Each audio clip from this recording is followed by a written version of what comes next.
सर्वांना माझा नमस्कार. माझे नाव ईश्वरी शांताराम गांगुर्डे. मी आज तुम्हाला डॉक्टर बाबासाहेब आंबेडकर यांच्याबद्दलचे काही 2 शब्द सांगणार आहे. ते तुम्ही शांत चित्ताने करा अशी माझी नम्र विनंती.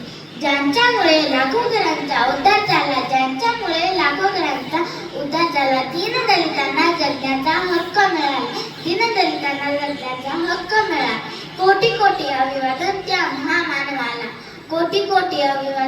महामानवाला, त्यांचे पूर्ण नाव भीमराव रामजी आंबेडकर. त्यांचा जन्म 14 एप्रिल 1891 रोजी मऊ येथे झाला. त्यांच्या वडिलांचे नाव रामजी व आईचे नाव भीमाबाई होते.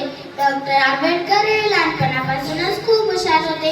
परदेशात जाऊन ते खूप शिकले. आपल्या शिक्षणाचा उपयोग त्यांनी विषमता दूर करण्यासाठी केला. डॉक्टर आंबेडकरांनी आपल्या भारताची राज्यघटना लिहिली, म्हणून त्यांना भारताचे राज्यघटना शिल्पकार म्हणतात. त्यांना भारतरत्न हा महान पुरस्कार मिळाला. एवढे बोलून मी माझे भाषण संपवते.